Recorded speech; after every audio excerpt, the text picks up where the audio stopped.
ఒకనాడు ఇదే ఊరిలో, ఇదే గ్రామములో,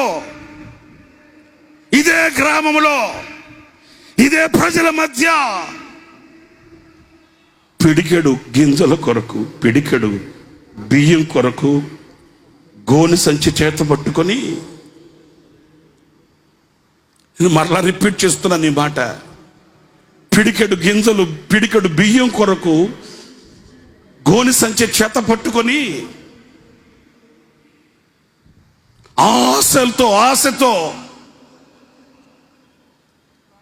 సహాయం చేస్తారన్న కోరికతో అగచాట్లు పడిన ఊరే ఇదిగో ఈ ఊరు.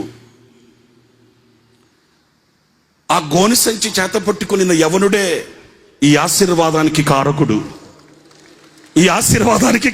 అండి.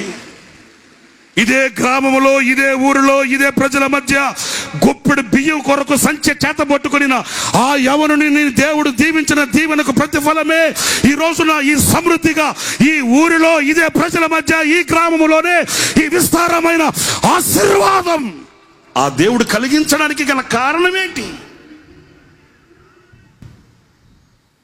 ఆకలికి తట్టుకోలేక ఇదే అమరావతి రోడ్డు చింత చెట్ల కింద కూర్చొని చింత చిగురాకు తిని ఇదే అమరావతి నడి రోడ్లలో ఈ చింత చెట్ల కింద స్పృహ కోల్పోయి నురుగు గక్కుతూ పడిపోయిన ఆ యవనుని, ఆ సేవకుని యొక్క ఆశీర్వాదం యొక్క ఆ ఫలం ఇదిగో ఈ విస్తారమైన ఈ పంట మన కనులకు కనబడుతుంది. ఈ రోజున ఈ ఆశీర్వాదానికి కారణాలు ఏంటి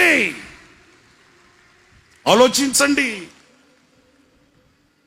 ఇదే చోట కూలిపోయిన ఒక పాక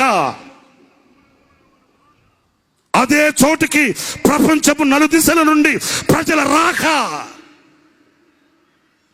కూలిపోయిన పాకను చూచుకుంటూ కన్నీటి సాగరములో అల్లాడిపోతూ తల్లడిల్లిపోయిన ఆ కన్నీళ్లను చూచిన శక్తిగల దేవుడు దీవించిన దీవెనకు నిదర్శనమే ఈ కంటి చూపు మేరలో కనబడుతున్న ఈ ప్రభంజనం.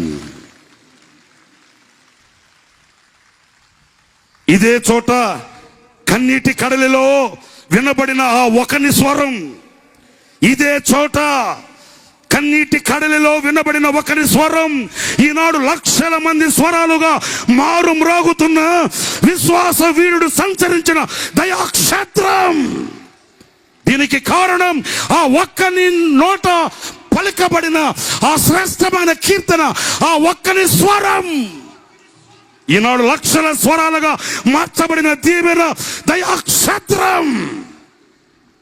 ప్రియ సహోదరులారా, ఈ ఆశీర్వాదం ఎవరిది? ఈ దీవెన ఎవరిది? ఈ ఆశీర్వాదపు జల్లులు ఎవరి కొరకు? అంతరంగం పులకరిస్తున్న ఆనందానికి నిదర్శనమే ఈ మూటలు మీ ముందు పెడుతున్నాను. ఎవనిదో కాదు, ఒక యవనునిది. నడుము కట్టి, నడుము బిగించి, పానార్పణముగా ప్రభు పాదాల దగ్గర రక్తం చిందించి ఆయన పరిచర్య కొరకై, ఆయన పరి కొరకై ఆఖరి వరకు వెలిగి విజయాన్ని చూచిన ఆశాదీపం విశ్వాస వీరుడు సంచరించిన ప్రాంతమైన దయాక్షేత్రం ఈరోజు దయతో మనల్ని చూస్తుంది, దయతో హక్కును చేర్చుకుంది. గుడారాల పండుగకు స్థలం లేదే ఎక్కడ అంటే ఈ దయాక్షేత్రం చేతులు చాపి పిలిచింది. నేనున్నాను ఇక్కడ, మిమ్మల్ని ఆదరించగలిగిన, మిమ్మల్ని పోషించగలిగిన, మిమ్మల్ని ఉద్ధరించగలిగిన, మీకు ఆశ్రయం ఇవ్వగలిగిన ఒక క్షేత్రం. నా ప్రియ సహోదరులారా, ఆనాడు ఎవరు లేరు, ఆనాడు ఒక్కడు లేడు, ఆనాడు ఏమి కానరాని ఆ నిశీదిలో ఆ చీకటి కమ్మిన నాడు, చీకటి కమ్ముకొనిన వేళ మేఘం కమ్ముకుంది.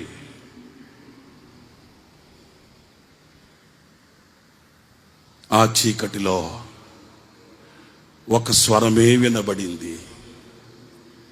ఆ ఒక్క స్వరం ఈరోజు ప్రపంచమంతా వినబడుతుంది. హల్లెలూయా. వింతలు కొలిపిన గొంతు.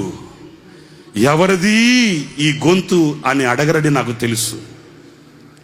ఆ కృప కలిగిన గొంతు ఈనాటికి నీ ప్రపంచాన్ని తట్టి లేపుతుంది.